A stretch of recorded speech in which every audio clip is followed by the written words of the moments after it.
Okay और मैं हूं आपके साथ प्रिया तिवारी। उत्तर प्रदेश की सियासत के एक बड़े चेहरे और बाहुबली नेता पंडित हरिशंकर तिवारी ने 88 साल की उम्र में अंतिम सांस ली। जैसे ही उनके निधन की खबर सामने आई तो धर्मशाला स्थित उनके आवास पर कार्यकर्ताओं से लेकर समर्थकों की भीड़ लग गई। उनके निधन के बाद पूरे परिवार में शोक की लहर। आपको बता दें कि बीते साल भी हरिशंकर तिवारी के निधन की अफवाह उड़ी थी। बीते कुछ सालों से वह सियासत से काफी दूर थे और इतना ही नहीं, कभी अपराध की दुनिया में उनका बहुत बड़ा नाम था, लेकिन बाद में राजनीति में वो आए और बाहुबली से नेता बन गए। उत्तर प्रदेश के पूर्वांचल में हरिशंकर तिवारी के नाम का सिक्का चला करता था। आज के इस खास कार्यक्रम में हम आपको बताएंगे बाहुबली नेता पंडित हरिशंकर तिवारी ने कैसे पूर्वांचल की पॉलिटिक्स में ब्राह्मणों की धमक कायम की और कैसे उन्होंने पावर, क्राइम और पॉलिटिक्स का जबरदस्त कॉकटेल बनाया। देखिए हमारी ये खास रिपोर्ट। पूर्वांचल की सियासत में 70 के दशक में गोरक्षनाथ पीठ का सिक्का चलता था, जहां से सिर्फ गोरखपुर ही नहीं बल्कि पूरे पूर्वांचल की राजनीतिक दशा दिशा तय होती थी।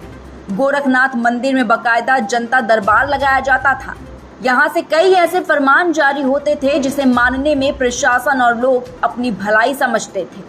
पूर्वांचल के छात्र राजनीति से लेकर ठेकेदारी रंगदारी में पूरी तरह से ठाकुरों का दबदबा कायम था। मठ इतना मजबूत था कि कुछ अफसर भी इसकी काट खोजने में लग गए थे। यूपी की सियासत पूर्वांचल से तय होती है। यहाँ स्वर्ण मतदाताओं में सबसे ज्यादा ब्राह्मण समुदाय के हैं। ब्राह्मण पूर्वांचल की सियासत में सबसे अहम भूमिका निभाते हैं और ये बात हरिशंकर तिवारी को छात्र राजनीति के दौरान ही पता चल गई थी। तेज दिमाग वाले हरिशंकर ने ब्राह्मण अस्मिता के नाम पर युवाओं को अपने साथ गोलबंद करना शुरू किया था। हरिशंकर तिवारी ने पावर, क्राइम और पॉलिटिक्स का जबरदस्त कॉकटेल बनाया। सबसे पहले गोरखपुर विश्वविद्यालय से ठाकुरों का वर्चस्व खत्म किया, फिर मठ के समांतर अपनी एक अलग व्यवस्था बनाई। फिर हरिशंकर तिवारी हाता में पारिवारिक विवाद से लेकर जमीन के झगड़े तक सभी मामले सुलझाए जाने लगे। गोरखपुर में शक्ति के दो ध्रुव बन गए, एक मठ और एक हाता। ये सब कर दिखाया हाता वाले बाबा हरिशंकर तिवारी ने, जिन्होंने मंगलवार को 86 वर्ष की उम्र में इस दुनिया को अलविदा कह दिया। उनके जाने के बाद सवाल उठने लगे कि अब पूर्वांचल में ब्राह्मणों का चेहरा आखिर कौन होगा। पिछले 10 वर्षों से हरिशंकर तिवारी राजनीति में निष्क्रिय हो गए थे, लेकिन हालात ऐसे बने कि पूर्वांचल की राजनीति से ब्राह्मणों के बड़े चेहरे गायब हो गए। कुछ राज्यपाल बन गए तो कुछ के आड़े उम्र आ गई। पूर्वांचल की सियासत में ब्राह्मणों की अहम भूमिका। कहा जाता है कि देश की सत्ता का रास्ता उत्तर प्रदेश से होकर गुजरता है और यूपी की सियासत पूर्वांचल से तय होती है। यहाँ स्वर्ण मतदाताओं में सबसे ज्यादा ब्राह्मण समुदाय के हैं। ब्राह्मण पूर्वांचल की सियासत में सबसे बड़ी भूमिका निभाते हैं और ये बात हरिशंकर तिवारी को छात्र राजनीति के दौरान ही पता चल गई थी। तेज दिमाग वाले हरिशंकर ने ब्राह्मण अस्मिता के नाम पर यहाँ पढ़ने वाले युवाओं को अपने साथ जोड़ना शुरू किया। इस दौरान पावर, क्राइम और पॉलिटिक्स के कॉकटेल का प्रयोगशाला बना गोरखपुर विश्वविद्यालय। धीरे धीरे उन्होंने मठ के समांतर अपनी अलग व्यवस्था बना ली। ब्राह्मण उन्हें अपना मसीहा मानने लगे थे।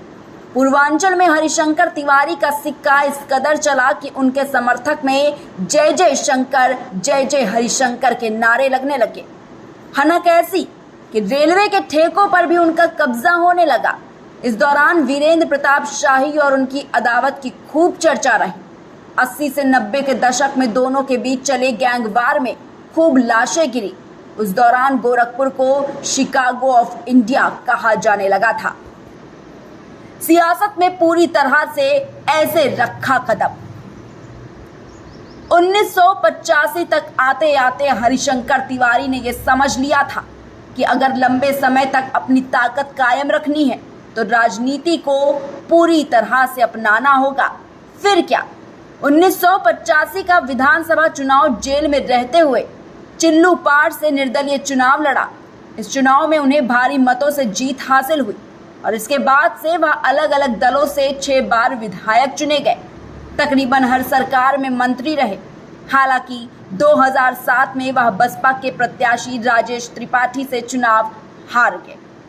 फिर उन्होंने अपनी राजनीतिक विरासत अपने बेटे कुशल तिवारी और विनय शंकर तिवारी को सौंप दी। विनय शंकर चिल्लूपार के विधायक तो कुशल तिवारी 2 बार संत कबीर नगर से सांसद रह चुके हैं। हालांकि अपने पिता हरिशंकर तिवारी की तरह वे अपना जनाधार बनाने में कामयाब नहीं हो पाए। हरिशंकर तिवारी के निधन के साथ पूर्वांचल में अब ब्राह्मणों को गोलबंद करने वाले चेहरे का अभाव साफ तौर पर नजर आने लगा है।